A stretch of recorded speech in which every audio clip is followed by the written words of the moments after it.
Hello everyone, welcome to UP online coaching. UP online coaching के इस channel पर जैसा कि आपको पता है दोस्तों कि UP TET previous year paper मैं सॉल्व करवा रहा हूं। उसी अनुक्रम में आज यूपी टेट 2017 का, जिसकी परीक्षा संपन्न हुई थी 15 अक्टूबर 2017 को, तो यूपी टेट 2017 का पेपर मैं सॉल्व कराऊंगा पर्यावरण का।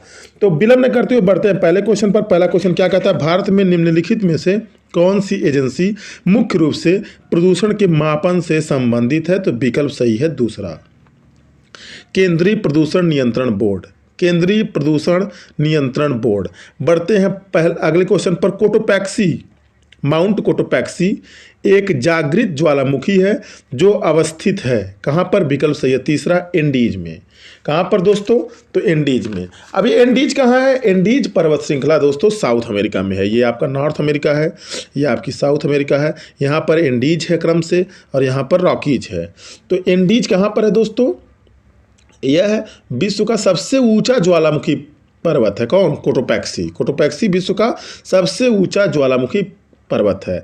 अब यह ज्वालामुखी पर्वत कहाँ पर स्थित है? पर्वत की कई श्रेणियाँ होती हैं, उसमें से एक ज्वालामुखी पर्वत भी होता है दोस्तों। तो पर उसमें यह एंडीज पर्वत श्रेणी में स्थित है। ज्वालामुखी पर्वत एंडीज पर्वत श्रेणी में, पर्वत और पर्वत श्रेणी में डिफरेंस होता है। अब एंडीज पर्वत श्रेणी या पर्वतमाला कहाँ पर है? दक्षिणी अमेरिका में है। तो ये कोटोपैक्सी दक्षिणी अमेरिका के एक देश है जिसका नाम है इक्वाडोर। इक्वाडोर। बढ़ते हैं अगले प्रश्न पर। तिब्बत की सांगपो नदी भारत में किस नाम से जानी जाती है? तो तिब्बत में इसी ब्रह्मपुत्र को सांगपो कहते हैं। इसी ब्रह्मपुत्र को बांग्लादेश में किसी अन्य नाम से जानते हैं। इसी ब्रह्मपुत्र को भारत के असम में केवल ब्रह्मपुत्र बोलते हैं दोस्तों। अरुणाचल प्रदेश में कुछ और बोलते हैं। ब्रह्मपुत्र के जितने भी नाम हैं सभी महत्वपूर्ण हैं। अब भारत के असम राज्य में ब्रह्मपुत्र बोलते हैं, अरुणाचल प्रदेश में कुछ और नाम है, तिब्बत में सांगपो है, और बांग्लादेश में इसी ब्रह्मपुत्र नदी का नाम कुछ अलग है, कुछ अलग है। अगर आपको पता है कमेंट में बताइए, नहीं पता है तो मैं आपको प्रत्येक लोकेशन पे मैं आपको कमेंट में ही उसका जवाब दे दूंगा। बढ़ते हैं अगले क्वेश्चन पर। अगला क्वेश्चन क्या है? घास भूमि क्षेत्र के परितंत्र की खाद्य श्रृंखला में सबसे उच्च स्तर के उपभोक्ता होते हैं। सबसे उच्च स्तर के उपभोक्ता कौन से होते हैं दोस्तों? घास भूमि क्षेत्र के परितंत्र में, यानी इकोसिस्टम में मांसाहारी कौन होते हैं दोस्तों? मांसाहारी। देखिए कैसे, घास को खाएगा टिड्डा तो टिड्डा हो गया प्राथमिक उपभोक्ता, टिड्डे को खाएगा मेढक तो मेढक हो गया द्वितीयक उपभोक्ता, मेढक को खाएगा सर्प तो सर्प हो गया तृतीयक उपभोक्ता, सर्प को खाएगा गिद्ध जो कि मांसाहारी है तो वह हो गया सबसे उच्च पोषण स्तर पर मांसाहारी ही होते हैं। अंतिम उपभोक्ता या चतुर्थ उपभोक्ता बोल सकते हैं।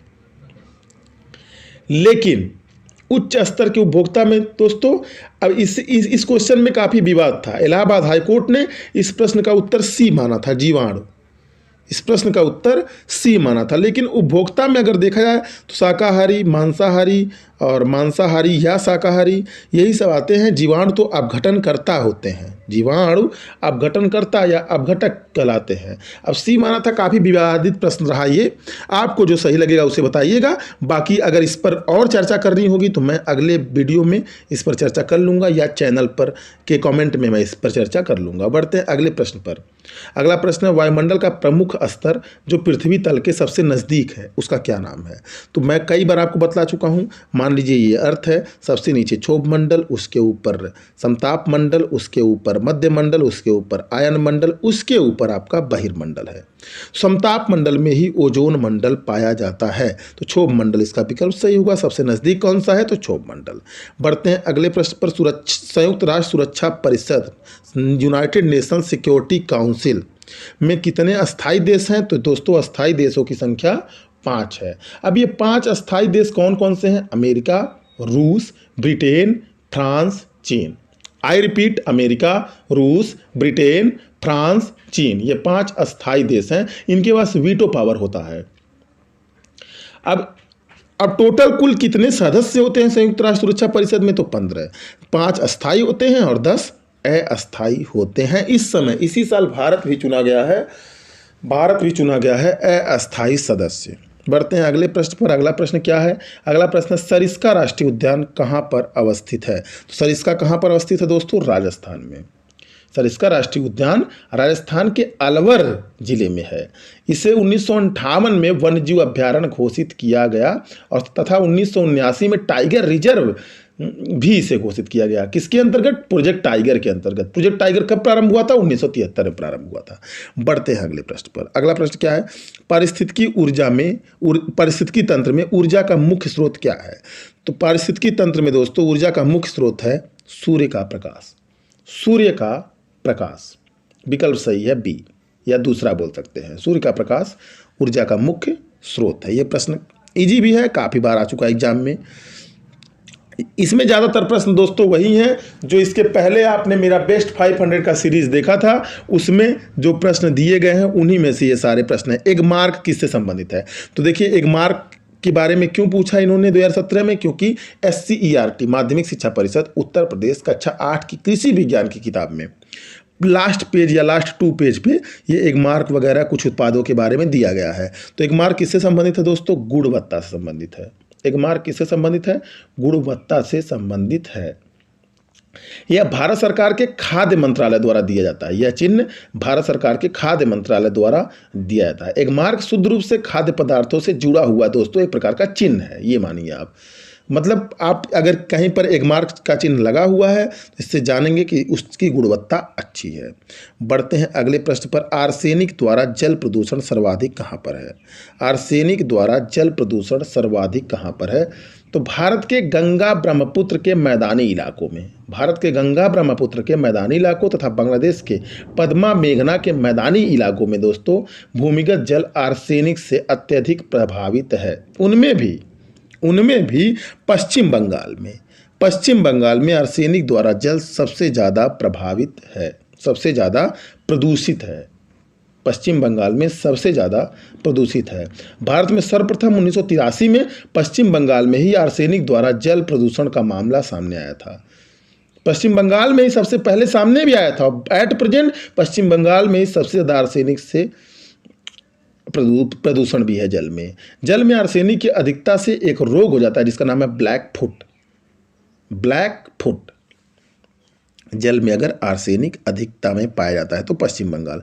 वन्य जीव सुरक्षा अधिनियम कब पारित किया गया था? मैंने बार बार आपको 3 अधिनियम बताए हैं। वन्य जीव संरक्षण अधिनियम, संरक्षण या सुरक्षा एक ही चीज़ है। वन्य जीव संरक्षण अधिनियम या सुरक्षा अधिनियम 1972, वन संरक्षण अधिनियम 1980, पर्यावरण संरक्षण अधिनियम 1986। पर्यावरण संरक्षण अधिनियम 1986, इसका विकल्प सही होगा तीसरा। बढ़ते हैं अगले प्रश्न पर। दूध से दही बनने की प्रक्रिया को क्या कहते हैं? तो दूध से दही बनने की प्रक्रिया को दोस्तों हम किण्वन कहते हैं। क्या कहते हैं? किण्वन कहते हैं। दूध से दही बनने की प्रक्रिया को किण्वन कहते हैं। दूध में दोस्तों स्ट्रेप्टोकोकस लैक्टिस तथा लैक्टोबैसिलस लैक्टिकस नामक जीवाणु पाए जाते हैं। ये जीवाणु दूध में पाए जाने वाले लैक्टोज शर्करा का किण्वन करके लैक्टिक अम्ल बनाते हैं। ये जीवाणु जो लैक्टोबैसिलस लैक्टिस और स्ट्रेप्टोकोकस लैक्टिस, ये दोनों जीवाणु दूध में दोस्तों पाए जाते हैं और ये क्या करते हैं? दूध में जो लैक्टोज शर्करा पाया जाता है उसका किण्वन करके लैक्टिक अम्ल बनाते हैं, जिसके कारण दूध खट्टा हो जाता है। लैक्टिक अम्ल जीवाणु दूध में पाए जाने वाले केसीन नामक प्रोटीन की छोटी छोटी बूंदों को एकत्रित करके दही जमाने में सहायता करते हैं। ये जो लैक्टिक अम्ल जीवाणु होते हैं, दूध को वही जो मैंने आपको बताया स्ट्रेप्टोकोकस थर्मोफिलस तथा लैक्टोबैसिलस बुल्गेरियस के द्वारा 40 से 60 डिग्री सेंटीग्रेड पर दोस्तों जमाया जाता है। गांव में जो लोग होंगे उन्हें मालूम होगा। ठीक है, बढ़ते हैं अगले प्रश्न पर। किस देश के संविधान से मौलिक कर्तव्यों को लिया गया है? देखिए यहाँ पर मौलिक कर्तव्य की बात हो रही है, बच्चे कंफ्यूज हो जाते हैं। मौलिक अधिकार की बात नहीं हो रही है। मौलिक अधिकार तो यूएसए से लिया गया है, लेकिन मौलिक कर्तव्य यूएसएसआर से लिया गया है। जिस समय लिया गया था उस समय इसका नाम यूएसएसआर था। 1991 के विघटन के फलस्वरूप इस समय उसका नाम रसिया है, यानी रूस है। क्लियर? तो मौलिक कर्तव्य कहाँ पर दिए गए हैं संविधान में? संविधान का आर्टिकल है 51A। आर्टिकल है 51A। 51A में मौलिक कर्तव्य बताए गए हैं। 51A में मौलिक कर्तव्य बताए गए हैं। पहले 10 मौलिक कर्तव्य थे, बाद में 11 मौलिक कर्तव्य बताए गए हैं। 51A में भारतीय संविधान में कुल कितने अनुच्छेद हैं? 395। कितने भाग हैं? 22 भाग हैं। कितनी अनुसूचियां हैं? 12 अभी हैं, जब संविधान बना था तब 8 थी। बढ़ते हैं अगले प्रश्न पर। ध्रुव तारा, प्रश्न नंबर आज का 14 है। ध्रुव तारा कहा जाता है उत्तरी तारे को। उत्तरी तारे को दोस्तों ध्रुव तारा क्यों कहता है? क्योंकि आपने बचपन से सुना होगा, जो तारा हमेशा उत्तर में चमकता है तथा उत्तरी ध्रुव के ठीक ऊपर स्थित होने के कारण एक ही दिशा में हमेशा दिखाई पड़ता है। उत्तरी ध्रुव के ठीक ऊपर है ये, इसीलिए पृथ्वी पर आप कहीं भी रहिए, ये हमेशा आपको उत्तर में ही दिखाई देता है, एक ही दिशा में दिखाई देता है, इसीलिए उसे ध्रुव तारा कहते हैं। यह ध्रुव मत्स्य तारा समूह का एक भाग है। ध्रुव तारा मत्स्य तारा समूह का एक भाग है, अतः उत्तर सही हो जाएगा उत्तरी तारे को। बढ़ते हैं अगले प्रश्न पर। भारत में प्रोजेक्ट टाइगर कब प्रारंभ किया गया? 1973 में। गिर सिंह परियोजना 1972 में हालांकि शुरू किया गया था, लेकिन अब कुछ किताबों में ऑप्शन 1972 नहीं रहता है तो लोग 1973 लगा देते हैं, गिर सिंह परियोजना। और 1973 में जब प्रोजेक्ट टाइगर शुरू किया गया, उसी समय टाइगर को भारत का राष्ट्रीय पशु घोषित किया गया। 1973 के पहले भारत का राष्ट्रीय पशु दोस्तों सिंह था, लॉयन था। बढ़ते हैं अगले प्रश्न पर। अगला प्रश्न क्या है? फूलों की घाटी अवस्थित है कहाँ पर? उत्तराखंड में। भारत का एक राज्य है उत्तराखंड, जहाँ पर फूलों की घाटी अवस्थित है। उत्तराखंड के चमोली जिले में यह फूलों की घाटी स्थित है। इसकी एक खास बात क्या है कि यह यूनेस्को का वर्ल्ड हेरिटेज साइट भी है, यानी यूनेस्को ने इसे वर्ल्ड हेरिटेज साइट अर्थात विश्व धरोहर स्थल घोषित किया है। बढ़ते हैं अगले प्रश्न पर। एक वयस्क मनुष्य में कुल कितनी अस्थियों की संख्या होती है? तो 206। कितनी अस्थियों की संख्या होती है? 206। शिशु अवस्था में अस्थियों की संख्या 300 होती है। अगर वह कोई बच्चा जन्म लेता है उस समय शिशु अवस्था में, उसमें अस्थियों की संख्या 2 साल का होता है तो 300 होती हैं, लेकिन वयस्क मनुष्य में 206। बढ़ते हैं अगले प्रश्न पर। ग्रीन पीस इंटरनेशनल का मुख्यालय कहाँ है? ग्रीन पीस इंटरनेशनल का मुख्यालय है दोस्तों एम्स्टर्डम में। इसकी स्थापना, ग्रीन पीस की स्थापना 1971 में हुई थी। इस संस्था का उद्देश्य वैश्विक स्तर पर व्यक्तिगत तथा सामूहिक प्रयासों के जरिए पर्यावरण संरक्षण एवं विकास को प्रोत्साहन प्रदान करना है। ग्रीन पीस का मुख्यालय कहाँ पर है? एम्स्टर्डम में। एम्स्टर्डम कहाँ पे है? नीदरलैंड में। एम्स्टर्डम कहाँ पे है? नीदरलैंड में। नीदरलैंड को हॉलैंड भी बोलते हैं हम, हॉलैंड एग्जैक्टली नहीं है।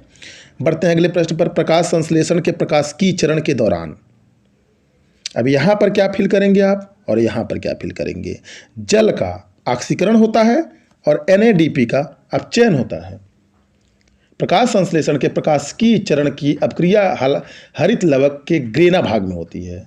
हरित लवक का एक पार्ट होता है, उसका नाम है ग्रेना में होती है। इस अभिक्रिया में जल के अणुओं का प्रकाशिकी अपघटन होता है तथा हाइड्रोजन आयन प्राप्त होता है। जैसे जल के अणुओं का अपघटन होता है, प्रकाशिकी अपघटन होता है तथा हाइड्रोजन आयन प्राप्त होता है, यानी जल का ऑक्सीकरण होता है। कैसे? जल का, और एक चीज़ और ध्यान रखिए, तो जब ये रिएक्शन आप लिखेंगे H2O equal to 2HP plus half O2, तो 2 इलेक्ट्रॉन निकलेंगे। और जहाँ पर आपने केमिस्ट्री में पढ़ा होगा, अगर इलेक्ट्रॉन त्यागता है तो वहाँ पर ऑक्सीकरण की क्रिया होती है, अगर इलेक्ट्रॉन ग्रहण करता है तो वहाँ पर अपचयन की क्रिया होती है। तो इस क्रिया में इलेक्ट्रॉन त्यागता है। अब NADP को बोलते हैं nicotine amide, nicotine amide di nucleotide phosphate. Nicotine amide di nucleotide phosphate NADP को बोलते हैं। NADP का दोस्तों अपचयन होता है। बहुत डिटेल में अगर आप इसको जानना चाहते हैं तो प्रकाश संश्लेषण की पूरी प्रक्रिया अच्छे से पढ़ लीजिएगा। नहीं समझ में आएगा आप हमसे पूछिएगा, जो चीज़ आपको नहीं समझ में आएगा वो पूछिएगा, हम बता देंगे आपको। बढ़ते हैं अगले प्रश्न पर। अगला प्रश्न क्या है? LPG के संदर्भ में क्या सत्य नहीं है? तो LPG के संदर्भ में दोस्तों सत्य नहीं है, यह मीथेन गैस उत्सर्जित नहीं करती है। LPG का फुल फॉर्म भी यूपी टेट में पूछ चुका है, लिक्विफाइड पेट्रोलियम गैस।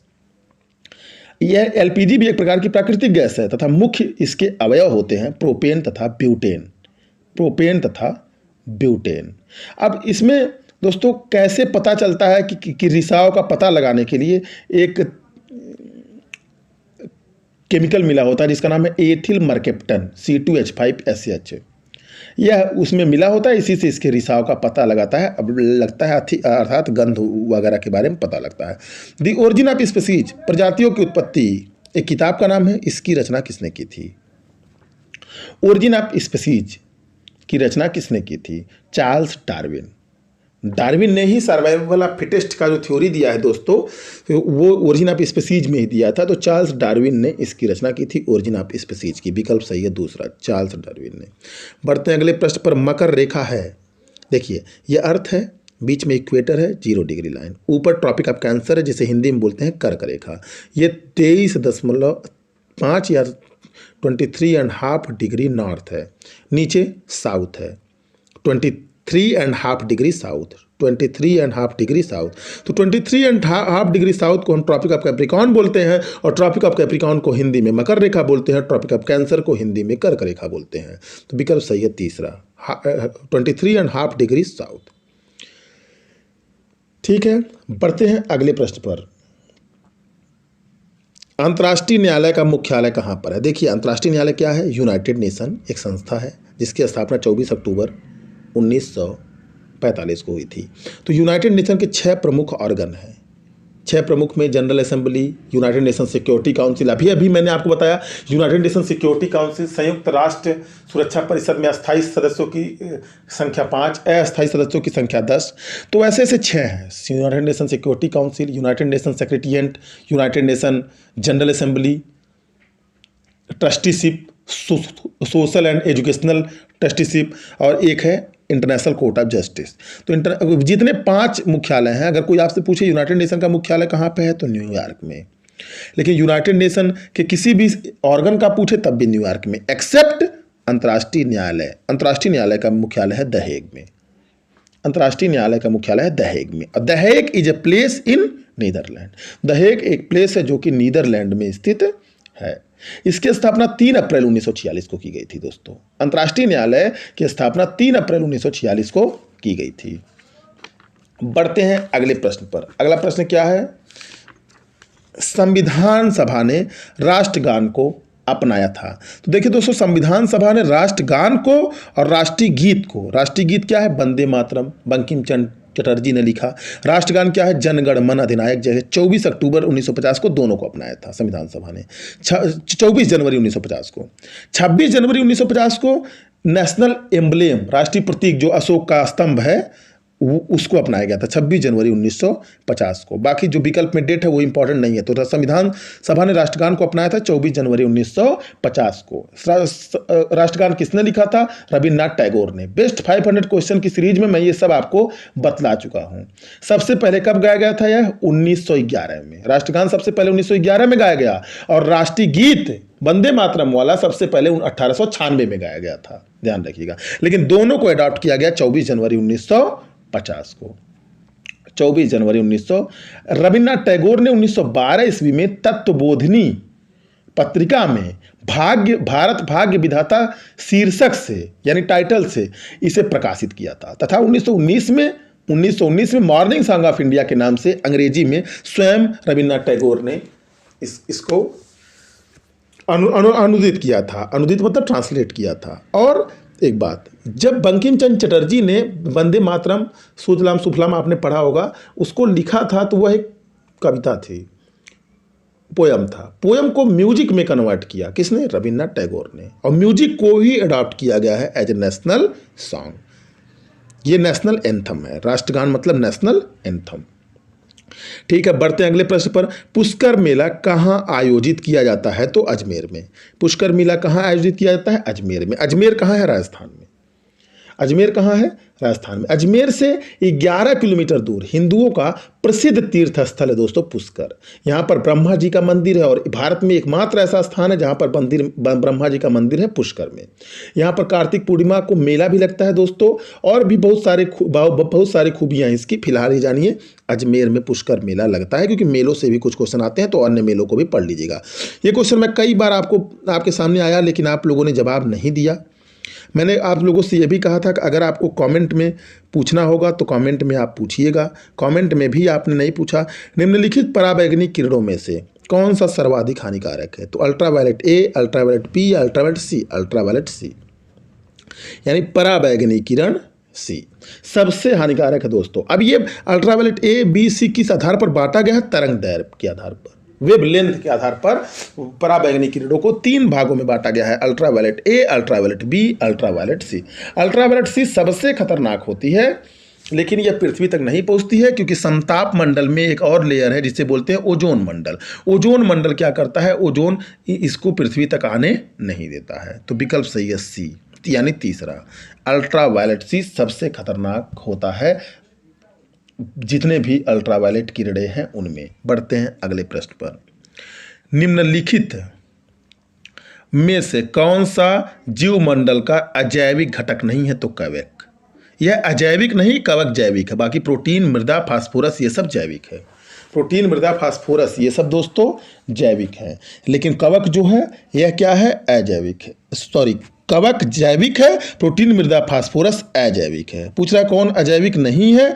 तो ये प्रोटीन अजैविक है। अजैविक कौन नहीं है? कवक अजैविक नहीं है। ऐसे निर्जीव पदार्थ जो जीवों को किसी न किसी रूप में प्रभावित करते हैं, यानी ऐसे निर्जीव पदार्थ जो जीवन को किसी न किसी रूप में प्रभावित करते हैं, उन्हें हम क्या बोलते हैं? अजैविक घटक बोलते हैं। जैसे प्रोटीन जो सजीव हैं उनको प्रभावित करता है, मृदा, फास्फोरस, तो इसीलिए इसे अजैविक घटक कहा जाता है। प्रोटीन हो गया, मृदा हो गया, फास्फोरस हो गया, नाइट्रोजन हो गया, सल्फर हो गया, ये सब, कार्बोहाइड्रेट हो गया, ये सब, हवा हो गया, जल हो गया, ये सब क्या है? अजैविक पदार्थ है। बढ़ते हैं अगले प्रश्न पर। गिर सिंह परियोजना। गिर सिंह परियोजना अवस्थित है कहाँ पर? गुजरात में।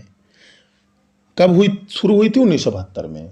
कब शुरू हुई थी? 1972 में। कुछ किताबों 1973 भी दिया रहता है, लेकिन 1972 ऑथेंटिक है। 1972 में गिर सिंह परियोजना शुरू हुआ था। WWF अगला क्वेश्चन है। गिर के ऊपर काफ़ी कुछ मैं आपको बतला चुका हूँ कि एशियाटिक लायन केवल यही एकमात्र ऐसा राष्ट्रीय उद्यान है, गिर राष्ट्रीय उद्यान, जहाँ पर एशियाटिक लायन पाए जाते हैं। हालांकि दक्षिण अफ्रीका में भी पाए जाते थे, लेकिन फिलहाल वहाँ पर संख्या बहुत ही नगण्य हो गई है। बढ़ते हैं अगले प्रश्न पर। WWF से आशय है। WWF से आशय है दोस्तों, देखिए एक संस्था है IUCN, international union for conservation of nature. International union for conservation of nature, जिसकी स्थापना दोस्तों मुझे बार बार भूल जाता है, 1948 या 1950 में हुई थी। IUCN की स्थापना 1948 या 1950 में हुई थी। अब इसकी सहायक संस्था है एक WWF, और IUCN का एक काम और है, रेड डाटा बुक जारी करती है। यूपी टेट का famous question, red data book कौन जारी करता है? IUCN। रेड डाटा बुक कब से जारी करता है? 1963 से। 1962 में, हालांकि 1962 ही विकल्प में दिया रहता है, लेकिन एग्जैक्ट है 1961। आप लोगों ने उस दिन देखा था, पिछले वीडियो में कई बार चर्चा हो चुकी है। तो world wild life fund, Hindi में इसे कहते हैं विश्व वन्य जीव कोष, सन 1962 में IUCN के सहायक संगठन के रूप में विश्व वन्य जीव कोष की स्थापना की गई थी। यानी IUCN को मैं क्यों बतला रहा हूं? क्योंकि इसका एक हेल्पर ऑर्गेनाइजेशन है जो हेल्प करता है, WWF, 1962 में। और इसका प्रतीक चिन्ह विलुप्त प्राणी ज्वाइंट पांडा है। मैंने आपको कई वीडियो में बतला चुका हूं, लगभग प्रत्येक वीडियो में WWF से रिलेटेड कुछ ना कुछ आ ही जाता है। जो लोग मेरा वीडियो रेगुलर देख रहे होंगे उनको ये क्वेश्चन करने में दिक्कत नहीं हुई होगी, क्योंकि जब भी WWF आता है मैं तब तब IUCN के बारे में आपको बतलाता हूं, तब तब मैं रेड डाटा बुक के बारे में बतलाता हूं, तब तब मैं ज्वाइंट पांडा के बारे में बतलाता हूं। और इसका मुख्यालय कहां पर है? इस संगठन का मुख्यालय ग्लैंड के स्विट्जरलैंड में है। ग्लैंड के स्विट्जरलैंड में है। ग्लैंड के स्विट्जरलैंड में है। सहायक संस्था है किसकी? IUCN की। बढ़ते हैं अगले प्रश्न पर। गंगा नदी निकलती है गंगोत्री ग्लेशियर से। देखिए दोस्तों, गंगोत्री ग्लेशियर मान लो यहाँ पे है। यहाँ से जब गंगा निकलती है तो उसका नाम भागीरथी रहती है। उत्तराखंड के ही प्लेस से जब अलकनंदा निकलती है तब उसका नाम अलकनंदा। जब भागीरथी और अलकनंदा मिलते हैं देवप्रयाग में, कहाँ मिलते हैं? देवप्रयाग में। एक प्लेस है उत्तराखंड में, उसे देवप्रयाग बोलते हैं। उसके बाद वह गंगा के नाम से जानी जाती है। तो गंगोत्री ग्लेशियर है कहाँ? तो दोस्तों गंगोत्री ग्लेशियर उत्तराखंड में एक स्थान है गोमुख। गोमुख के निकट गंगोत्री ग्लेशियर या बोलिए या हिमानी बोलिए, गंगोत्री हिमानी है। यहाँ से वह भागीरथी इसका नाम रहता है। संयुक्त धारा जब मिलती है तब उसे हम क्या बोलते हैं? गंगा बोलते हैं। गंगा बंगाल के फरक्का, गंगा भारत के 5 राज्यों से होकर जाती है, ये भी ध्यान रखिए। उत्तराखंड, से निकलती है, उत्तर प्रदेश में आती है, उत्तर प्रदेश से झारखंड को थोड़ा सा टच करती है, बिहार, फिर पश्चिम बंगाल। पश्चिम बंगाल में दोस्तों फरक्का नामक स्थान पर बांग्लादेश में यह प्रवेश करती है और बांग्लादेश में इसी गंगा नदी को हम पद्मा बोलते हैं। और ब्रह्मपुत्र को क्या बोलते हैं, अभी भी मैंने कमेंट में पूछा था, ब्रह्मपुत्र को दोस्तों बोलते हैं जमुना।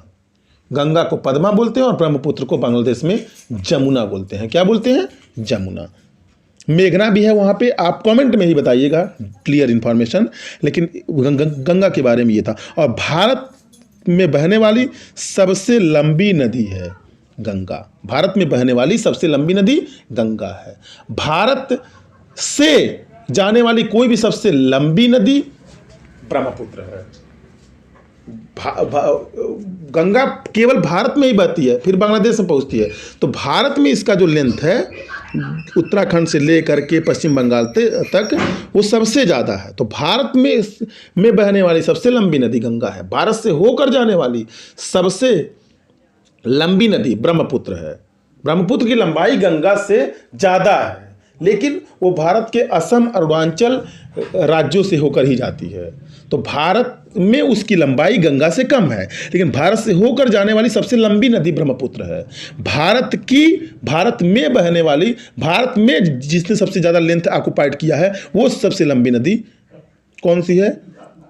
गंगा है। और ब्रह्मपुत्र के बारे में एक खास बात, और भारत की सबसे बड़ी नदी ब्रह्मपुत्र है, means by volume of water. तो दोस्तों ये था हमारा complete coverage on UP TET 2017 का प्रीवियस ईयर पर्यावरण का क्वेश्चन। अगर आपको पसंद आया होगा वीडियो को लाइक कीजिएगा, चैनल को सब्सक्राइब कीजिएगा, बेल आइकन भी दबा दीजिएगा ताकि लेटेस्ट नोटिफिकेशन आप तक पहुंचते रहें। Thanks for watching.